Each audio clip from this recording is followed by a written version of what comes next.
বিষয়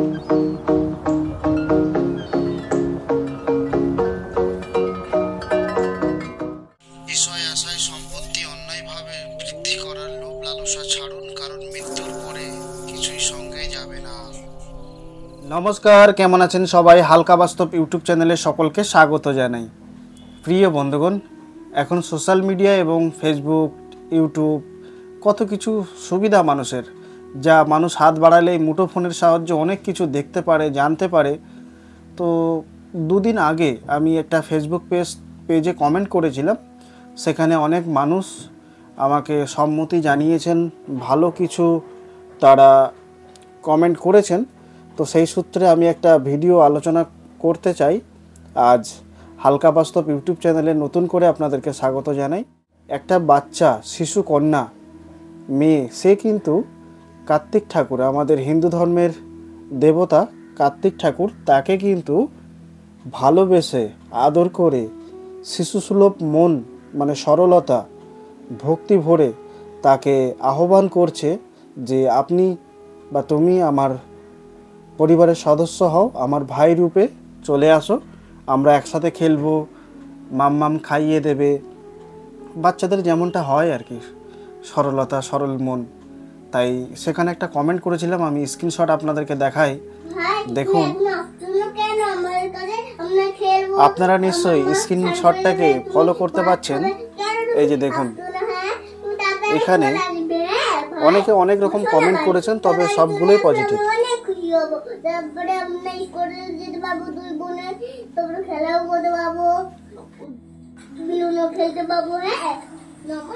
প্রিয় বন্ধুগণ, খুব যদি সংক্ষেপে আমি বলি তাহলে আপনি আশা করি বুঝতে পারবেন। দেখুন, শিশু সন্তান, ছেলে হোক কিংবা মেয়ে, তাদের ভবিষ্যৎ কিন্তু আমরা কেউ দেখতে পারি না, বা ভবিষ্যৎ আমরা নির্ধারণ করতে পারি না, কিন্তু একটা অনুমান করতে পারি। আমার চলা অনুযায়ী, আমার পরিবেশ অনুযায়ী, তার জন্মস্থান অনুযায়ী বা তার বেড়ে ওঠার পরিবেশ অনুযায়ী সে কোন পথে চলছে বা কোন পথে যাবে, একটা অনুমান আমরা করতে পারি, তাই কি না? তাই জন্য তো ভালো স্কুলে ভর্তি করানো হয়, ভালো কিছু শেখানো হয়। কিন্তু পরিবেশ পরিস্থিতি এমন পরপর এসে দাঁড়ায় যে মানুষ ধীরে ধীরে বদলাতে শুরু করে, সব কিছু বদলে যায়। এক কথায়, ছোটোবেলায় আমরা যা কিছু ভাবি বা যত কিছু আমাদের ভালো লাগে, ছোটোবেলায় সব কিছুই ভালো লাগে। দেখবেন, লক্ষ্য করবেন এই কথাগুলো বলার কারণ, আমি অনেক কিছুতে ভুক্তভোগী। আমি শিশুদের কথা ছেড়ে দিলাম, ওই প্রসঙ্গটা সম্পূর্ণ আলাদা। ওই বয়সটা একটা উত্তম বয়স, কারণ কথায় আছে খাওয়া জানে আর বাবা জানে বা মা জানে। কারণ কোনো চাপ নেই, কোনো অভাব নেই, খিদে পেলেই মা দাও, বাবা দাও, যাই হোক, তাদের কোনো অসুবিধা নেই।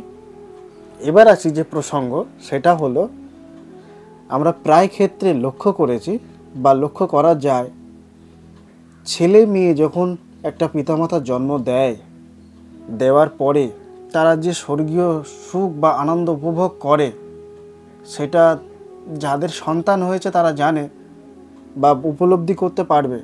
কিন্তু ধীরে ধীরে ধীরে ধীরে যখন তারা বড় হওয়ার পরে পারস্পরিক, পারিবারিক, সামাজিক, ব্যক্তিগত, রাজনৈতিক, বিভিন্ন দিক থেকে, ধার্মিক, অধার্মিক, সব দিক থেকে তারা যে সমস্ত জ্ঞান অর্জন করে, লাভ করে, তার ভেতরে যদি কারোর লোভ লালসা জন্ম নেয়, আর সেই লোভ লালসা জন্ম নেওয়ার পরে সম্পত্তি, বিষয় আশয় নিয়ে ভাগাভাগি, টানাটানি শুরু হয়।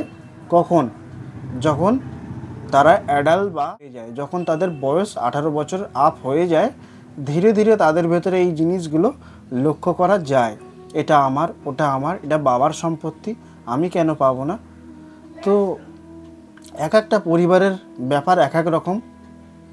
সব ছেলে মেয়ে বা সব সন্তান যে খারাপ তা নয়।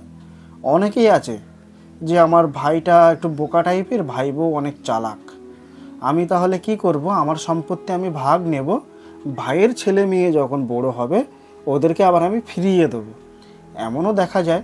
তো সবাই যে খারাপ এমনটা নয়, কিন্তু যদি ধরুন 100% মানুষ, 100% মানুষের মধ্যে 20% আপনি ভালোর দিকে ঠেলে দিন, আর 20% থাকে তারা সংরক্ষণ করতে ভালোবাসে।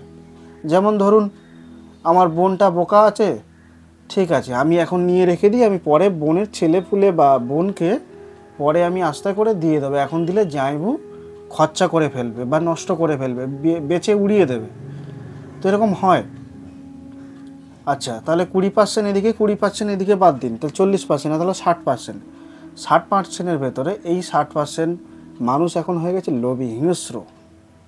ভাই বোন যতদিন ছোট থাকে ততদিনই ছোট থাকে, ভাই ভাই বোন বোন বিশাল ব্যাপার, বনু বনু সে কি মোহ মায়া। কিন্তু ধীরে ধীরে ভাই বোন যে কখন শত্রুতে পরিণত হয় সেটা আশা করি নতুন করে বোঝাতে লাগবে না। আপনারা যারা সংসার করেছেন বা সংসার করছেন, যাদের ভাই বোন আছে, আমি ভুক্তভোগী, বাট আমি এখনও বিয়ে শাদী করিনি, ব্যাচেলারই আছি, কিন্তু জিনিসগুলো উপলব্ধি করি, দেখি, জানি, বুঝি, চিন্তা করি।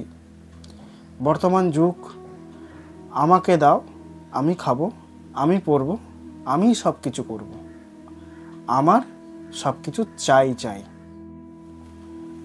প্রিয় বন্ধুগণ, এই প্রসঙ্গে একটা কথা না বলেই আমি পারছি না, সেটা হলো ধরে নিন 100% পুরুষ কিংবা মহিলা বাবা মা, তাদের ভেতরে 20% ব্যতিক্রম ঘটে। এই ব্যতিক্রমটা কি?